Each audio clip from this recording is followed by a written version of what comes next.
Hey y'all,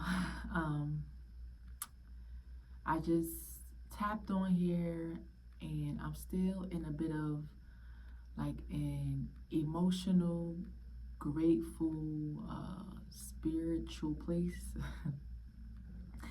So just bear with me as I get my thoughts and get myself um, in the space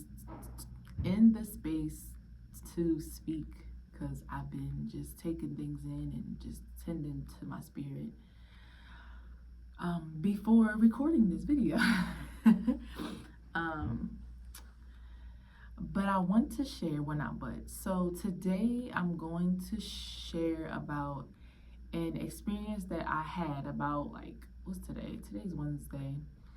Well, that's when I'm recording this. But about an experience I've had this week with my husband, and it was about how I responded to a situation that me and him are both growing through.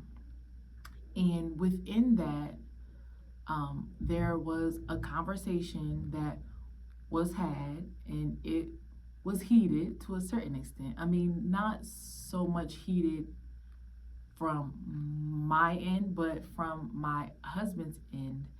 And I took some heat, okay? I took some blows, I took some shots. Now, not no, not physically, y'all, but like emotionally and mentally, and like all of those type of aspects. I took hits. And in that moment, I definitely was held back. I was like, whoa, like, wait a minute here. Like, this is not the response or the experience that I thought that this was going to be. And it doesn't feel good. So my normal behavior would have had me sit into that feeling of feeling attacked, being defensive, thinking about me, and not allowing myself to actually hear his heart, not allowing myself to actually look at the situation from his perspective compared to just me thinking about me and how that made me feel, and what I was going through at that time, or like just not taking the time, the space, and giving him and myself the grace to actually listen to this conversation with an open heart, without turning it on me and making it about me. Because when I say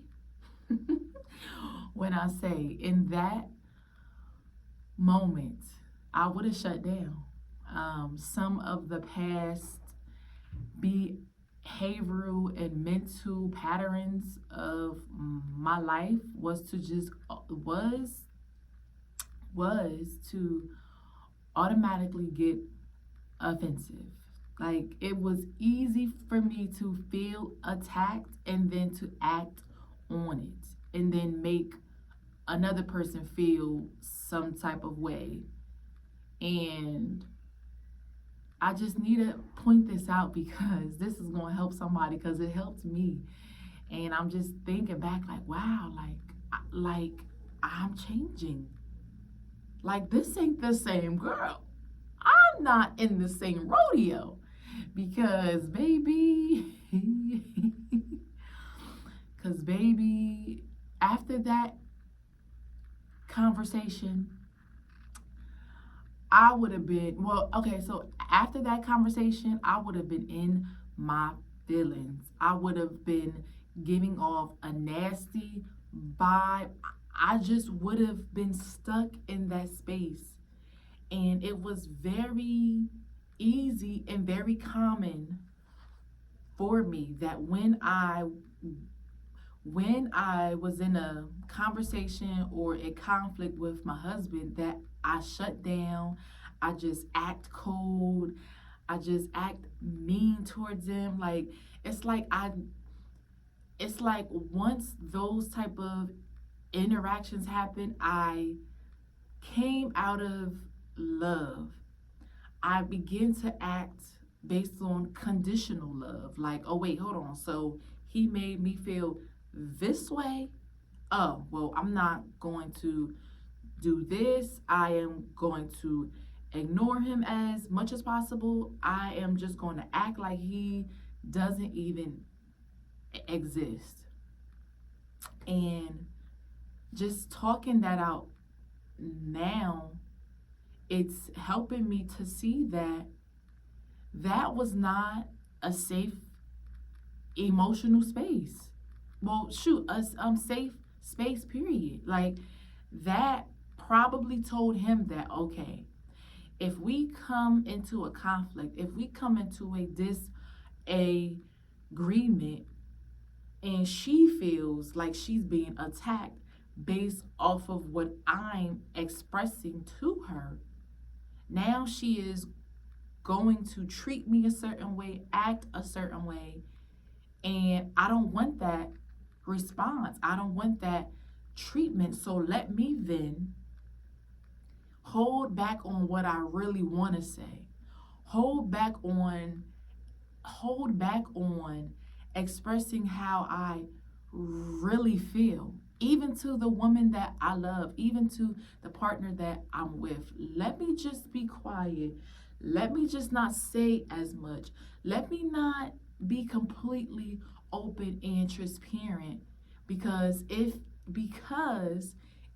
in any way it comes across to her as an attack and it makes her feel a certain way that's not pleasant, then she will just automatically go into attack mode, and now the whole house is and now the whole house is experiencing it.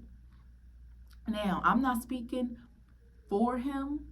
However, now that I'm talking it out, because this is a form of therapy, like for me, no, I'm telling you, everything that like I be talking about, it's also for me to see it too, and to get a clearer picture and like inner standing of the situation. But if I was to put myself into his space now with this awareness, I'm like, wait, he wasn't in a safe space, because every time I felt attacked or hurt or oh my gosh, like you always want to say that, and like it makes him uncomfortable. It makes him feel like he can't really open up without there being an explosion, without me going from 0 to 100, and now listening to the thoughts of my own mind instead of how he feels, instead of what he told me. Now I just created this whole new thing, and now I am going off the wall. Now I don't want to cook you no food. Now I don't want you to touch me. I don't want to look at you. Like I'm just cold. And how can any relationship, not even with a significant partner or a spouse, but just period, like platonic or whatever, how can any relationship grow if the people who are in it don't have a safe space to honestly and openly express how they feel? Expressing how they feel is not an attack towards you. Hold on, because the camera's over here. Is not an attack. They're just telling you how that experience has made them feel. and they are entitled. They have permission. Well, they should have permission. Well, it's best if they do, but they have the right to feel how they feel. Not saying that how they feel it justifies things, but that's how they feel. Feelings flow, they shift, they change. Feelings help us to assess things. So if that's how they feel and they are telling you that is not the time to want to clarify or want to defend. That's the time to just listen into their heart, to do the best that we can, to put ourselves in their shoes, okay? And to hear them out so that we can come to a resolve in peace. All right, in peace now. We don't want families falling apart because of lack of emotional intelligence or lack of being able to listen and to hear their heart, and then to be able to make the necessary changes together. Okay, this is teamwork here, to improve upon it for the betterment of the relationship. Whew, that was a mouthful. So let me lean in closer, because this let me lean in a little bit closer, because this is an eye-opener for me. And after that conversation, I like it. So as he's telling me all the things that he's telling me, I'm like like at the same time, I'm taking it in and I'm like, wait, hold on. I'm not I'm not responding internally, because this is even before I was even speaking.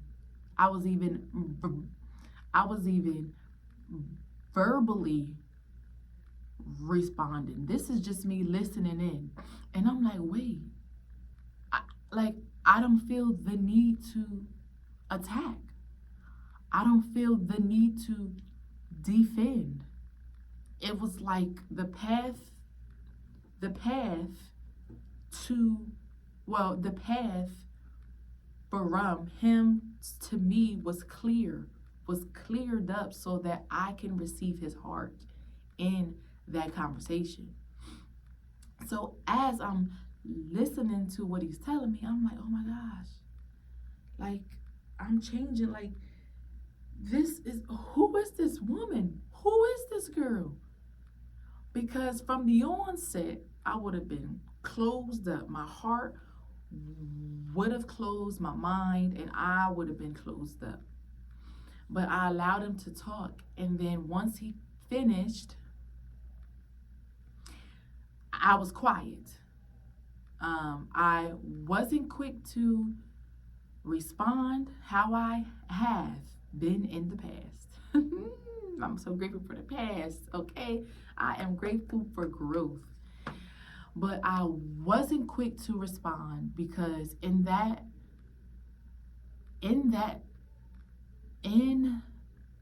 the moment, I could see that this was a sensitive topic, that he was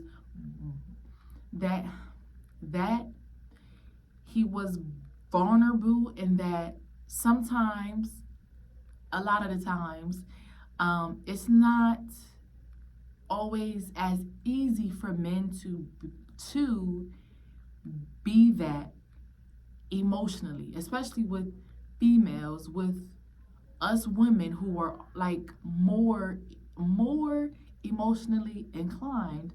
It's just easy for us to just talk about how we feel, and to cry, and to smile, and to laugh, and right. However, for men, but I don't have much experience with like men. So let me just say, with my husband, it's not always as easy for him to talk into him, oh my gosh, for him to talk and to express how it is for me. So knowing that, then I can put that bit of information into how I assess or analyze or just take in what is happening before I respond. Okay, so what I mean by that is, okay, I know that this is uncomfortable. I know that he is mustering up a lot of strength to tell me this or to say this or to express this. So let me respond a little bit more easy. Okay? We gonna take it nice and easy. Like oh my gosh, y'all, like Tina Turner said. But knowing that allows me to move in a different way, to accommodate or to continue the flow of openness, okay, of healing, of therapy, of conversation. Because if I would have came at him, well, if I would have came at him strong or like hard or like assertive and aggressive, when you know that your partner is doing their best to tell you something that's uncomfortable and you come at it and it makes it even more uncomfortable for him, it's going to make him get into a shell or to crawl back into his corner, because in his corner, in that shell, is safety, is protection, is comfortability. Even though coming out of it would help him to express, if expressing comes at the expense of his comfort and his security and his peace, I would like to think that he would choose to just stay in that corner. So in that, I hope this makes sense. Well, I trust that this is making sense, y'all. So in that, I took a pause and I was like I am literally thinking and saying to Spirit, what do I say next? How do I say it? Help me to say what needs to be said. If anything needs to be said right now at all, because not all the time, as soon as possible, immediately, everything needs a response. Some things you just need to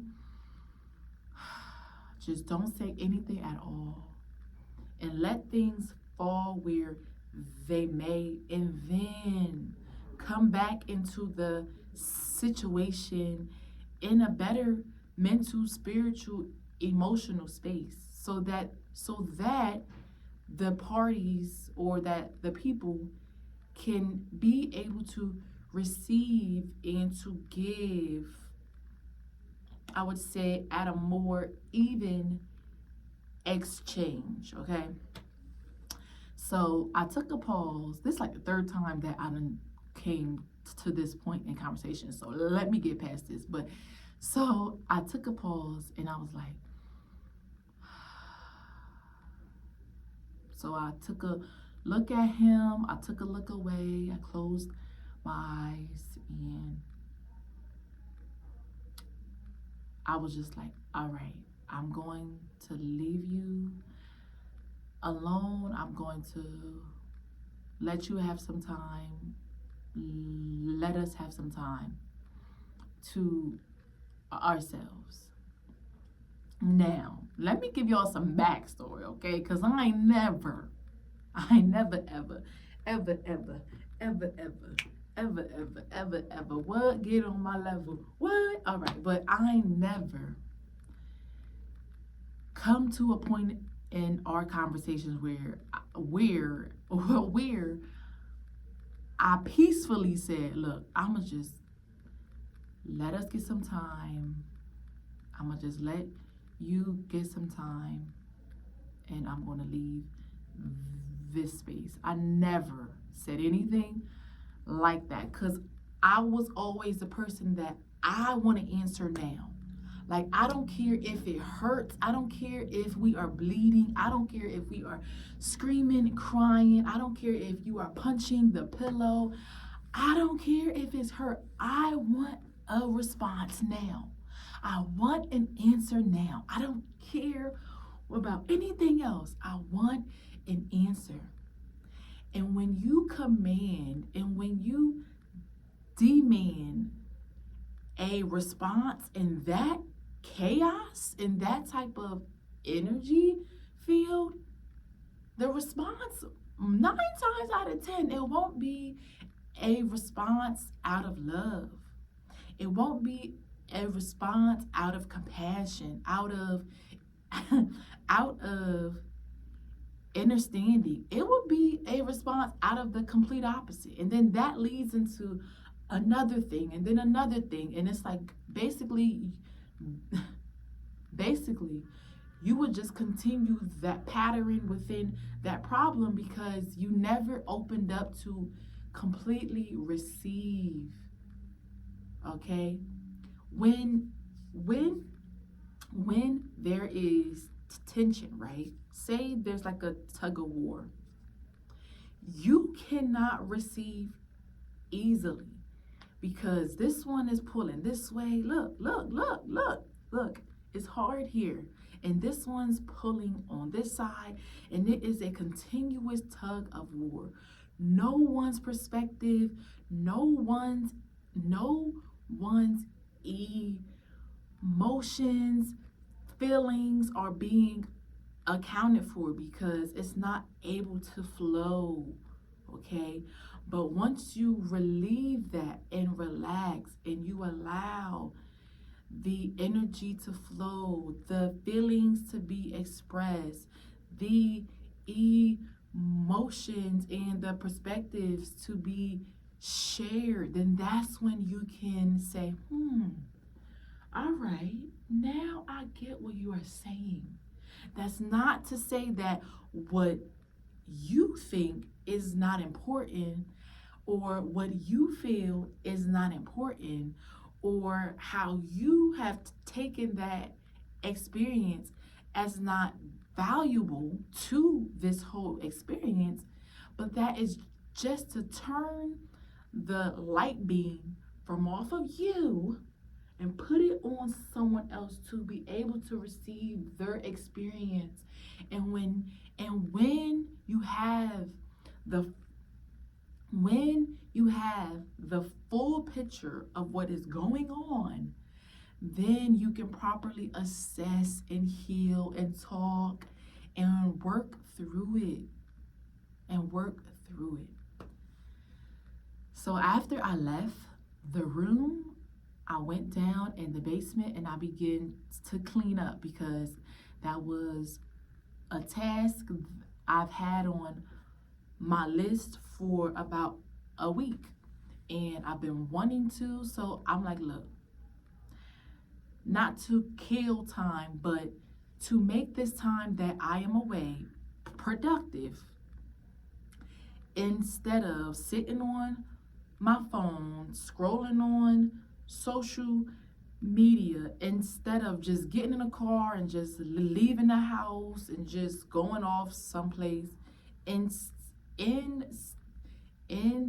of sitting in the house with an attitude, letting the children see, letting them feel what was taking place, I was like, let me go into this basement and complete this task because I wanted to complete it. I wanted to complete it anyway. So I'm down there cleaning. I'm listening to my soca playlist. Shout out to the soca playlist out there that is saving the world, that are saving lives and marriages.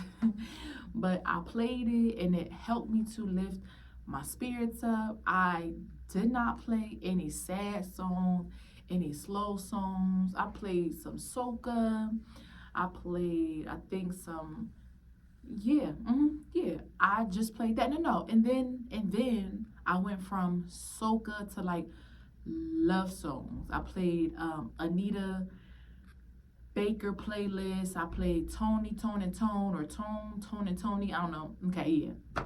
I played their playlist, just listening to love songs, not hate songs, not sad songs, not chaotic, but songs of positive energy of peace and love. And then assume no and then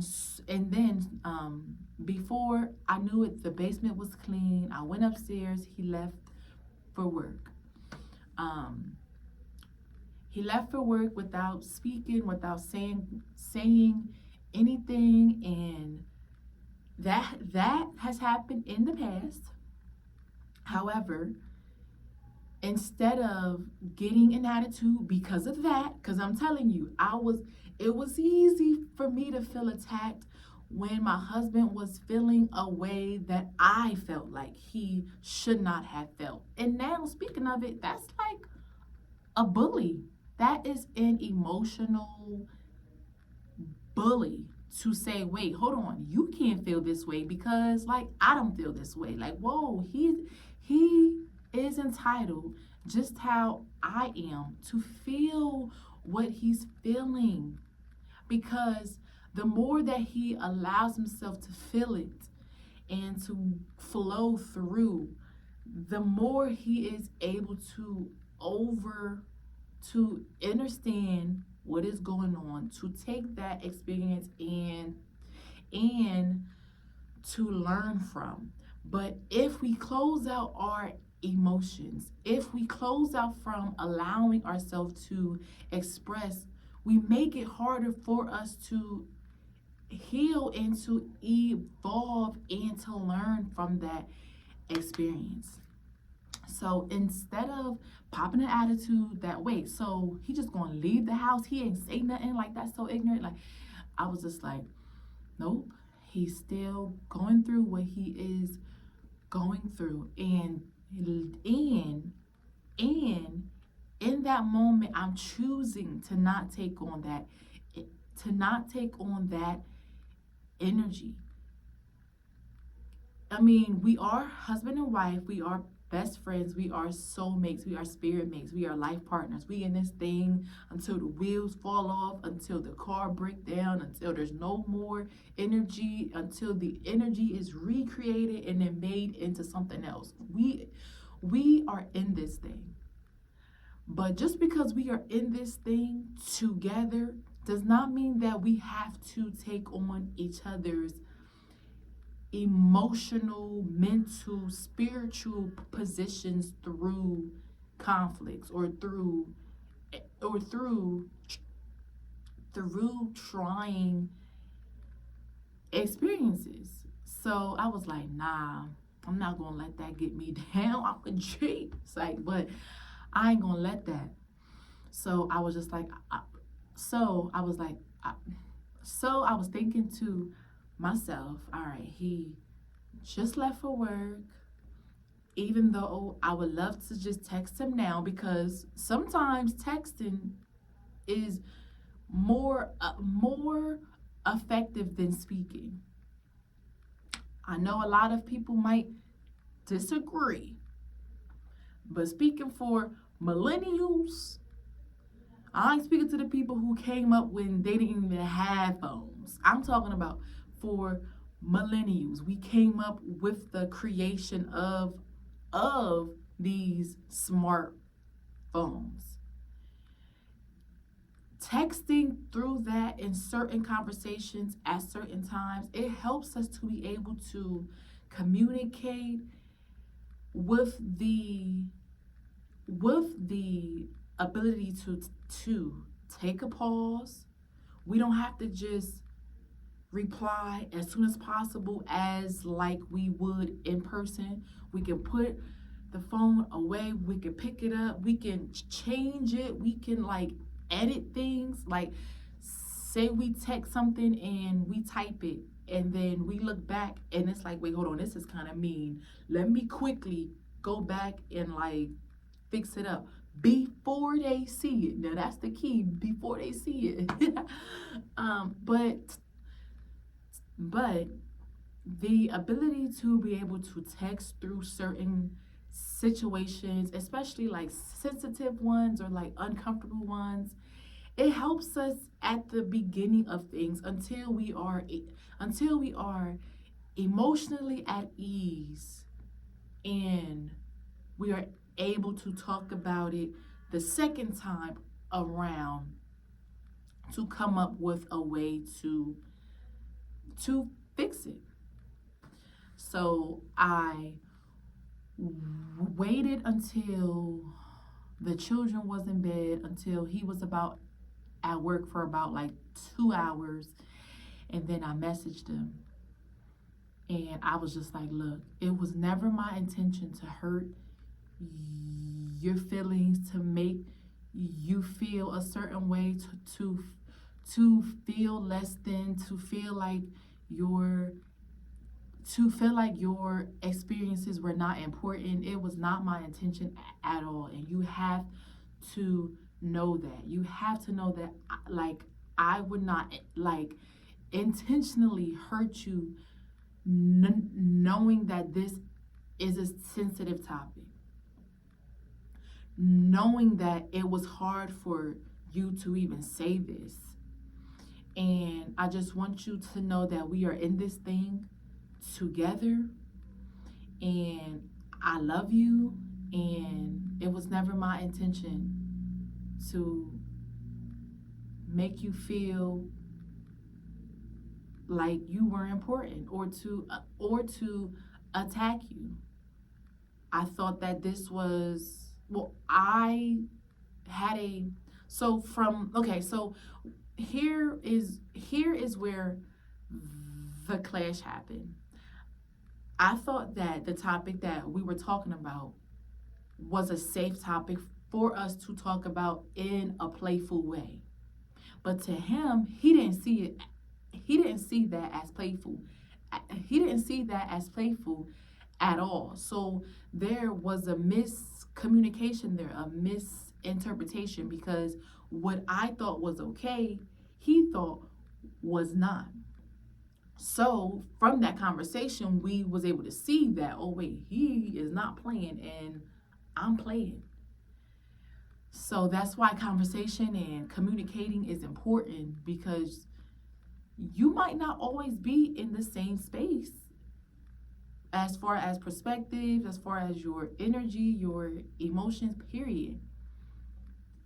Whew. So I say all that to say